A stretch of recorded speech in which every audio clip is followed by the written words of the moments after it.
Selawat dan salam semoga tercurahkan kepada Nabi Muhammad sallallahu alaihi wasallam di suatu pagi di hari yang terakhir baginda Rasulullah sallallahu alaihi wasallam. Dengan suara terbata-bata beliau memberikan khutbah yang singkat kepada keluarganya. Wahai umat ini, wariskan dua perkara yang ada pada kalian, yaitu Al-Quran dan Sunnah. Juga Al-Quran dan Sunnahku. Barang siapa yang mencintai keluargaku dan Sunnahku, maka mereka telah mencintaiku. Dan kelak orang-orang yang mencintaiku akan masuk ke dalam surga bersamaku. Singkat ini Rasulullah sallallahu alaihi wasallam memandang dengan pandangan yang tenang.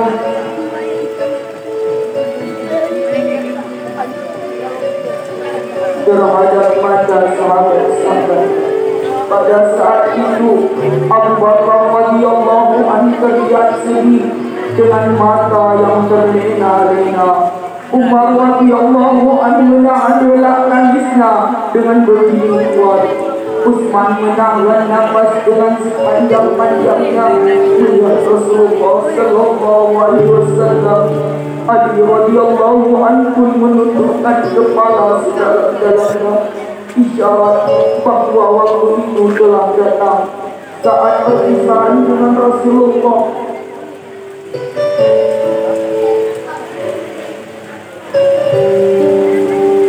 Nawah, mundur lah Nawah. Anak dia mundur lah macam tu. Rasulullah akan meninggalkan kita. Manusia yang mulia itu telah hampir selesai tugasnya di dunia.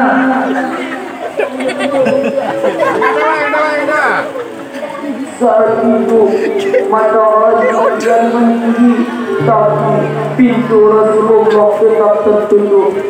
Sedangkan di dalam Rasulullah sedang terbaring lemah dengan telinga yang berlangsat dan berkeringat berlemah kurma yang menjadi alam hidup. Tiba-tiba di luar pintu terdengar seorang yang mengucapkan salam. Assalamualaikum, bolehkah saya masuk? Lalu Fatimah membuka pintu seraya berkata, Waalaikumsalam, maafkanlah aku, ayahku sedang demam.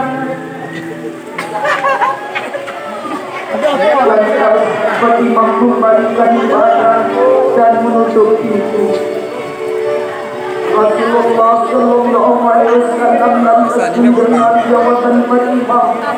Seraya beliau bertanya, apakah gadang itu, wahai putriku? Fatimah pun menjawab, tidak tahu wahai ayah, tak pernah melihat orang itu sebelumnya. Dan Rasulullah menatap putrinya dengan pandangan yang menggetarkan. Satu-satu bagian wajah meroleh, seolah-olah hendak dikenal orang-orang yang berada di samping beliau. Di pandangannya dengan pandangan yang begitu tenang, Rasulullah pun berkata, ketahuilah wahai putriku, Dia itulah yang memisahkan kenikmatan dunia.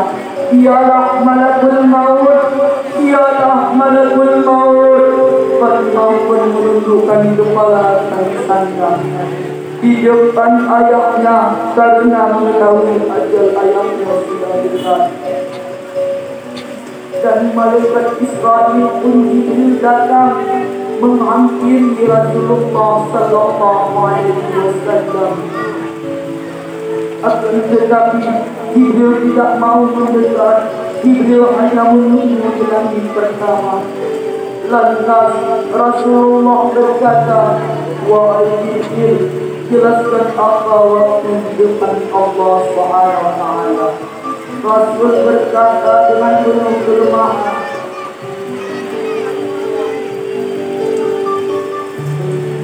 lantas malaikat Jibril pun berkata, Ya Rasulullah, pintu-pintu langit telah terbuka, para malaikat telah menanti kedatanganmu. Semua pintu surga telah terbuka lebar, menanti kedatanganmu, wahai kekasihku.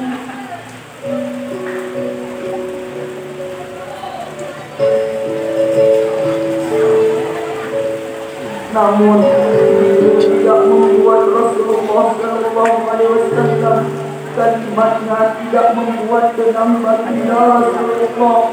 Maka Rasulullah pun masih dengan kelemahan. Kemudian berkata, apakah kamu tidak senang mendengar kabar ini ya Rasulullah? Kemudian Rasul pun berkata, kabarkan kepadaku bagaimana nasib umatku kelak, wahai Jibril. Dan Jibril menjawab, jangan khawatir ya Rasulullah, aku telah mendengar Allah berfirman kepadaku, kuharapkan surga bagi siapapun kecuali bagi umat Muhammad telah berada di dalamnya. Detik-detik wafat Rasulullah semakin mendekat, dan tibalah saatnya malaikat Israfil menjalankan tugasnya. Perlahan-lahan roh Rasulullah SAW ditarik dari tubuhnya. Dampak di tubuh Rasulullah bersimpah peluh. Urat-urat leher Rasulullah menekam. Pada saat itu manusia yang mulia merasakan sakaratul maut. Ciptaan leher Rasulullah SAW pun mendesak merasakan saat itu. Dan Rasulullah berkata, wahai Jibril, betapa sakitnya sakaratul maut ini. Rasul berkata dengan begitu sedih, bagi mampun meninggalkan matanya, tak sanggup melihat wajah ayahnya. Sedangkan Ali di sampingnya menundukkan pandangan semakin mendalam. Dan ternyata Jibril pun memalingkan mukanya, tak mampu memandang wajah Rasulullah SAW. Lantas Rasulullah berkata, wahai Jibril, jika engkau melihatku, tidak engkau pejamkan, engkau palingkan muka dan wajahmu. Lantas Jibril pun menjawab, ya Rasulullah, siapakah yang sanggup melihat Allah, kekasih Allah, dijemput ajalnya ya Rasulullah. Sesaat kemudian terdengar Rasulullah SAW memunculkan rasa sakit yang telah tertahankan. Lalu Rasul pun berkata, ya Allah, dahsyatnya sakaratul maut ini. Ya Allah, timpakanlah seluruh sakaratul maut kepada ya Allah. Rasulullah memperjuangkan kita pada Rasulullah mulai ingin dan lemah, kaki terkadang tidak bergetar lagi. Pada saat itu urat-urat beliau berbicara bergetar seakan-akan memikirkan.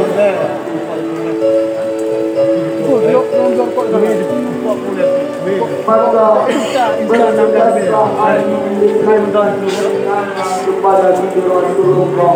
Lalu Rasulullah membisikkan, usikum bisalah, usikum bisalah, usikum bisalah, wa ma falakna alaimakum. Peliharalah salat aku, wasiatkan kepada kalian agar kalian menjaga salat. Jagalah salat oleh kalian dan peliharalah orang-orang yang mengabdi kalian. Rasulullah masih mengingat kita di luar rumah Rasulullah saat itu terdengar para sahabat-sahabat yang bersahut. Sahabat-sahabat yang berpelukan, Fatimah radhiyallahu anha tak wajahnya dengan tenang, dan Ali pun kembali mendekatkan dirinya kepada Rasulullah yang mulai berjuang.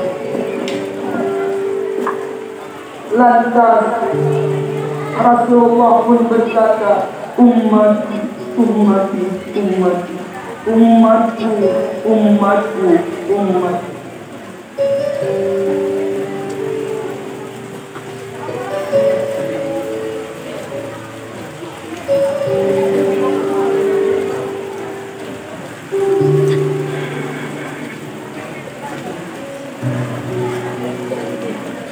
Bagaimana nasib kelak keadaan umatku?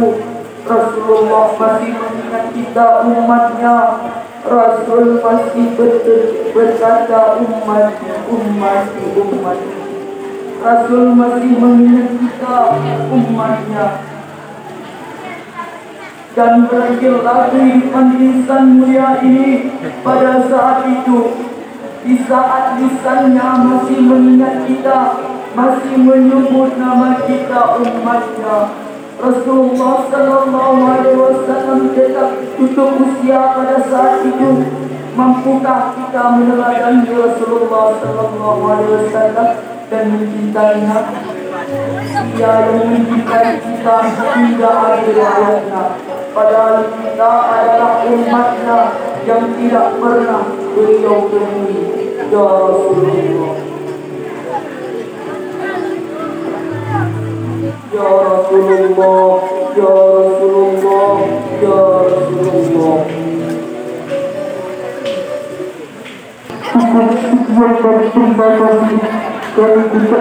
Assalamualaikum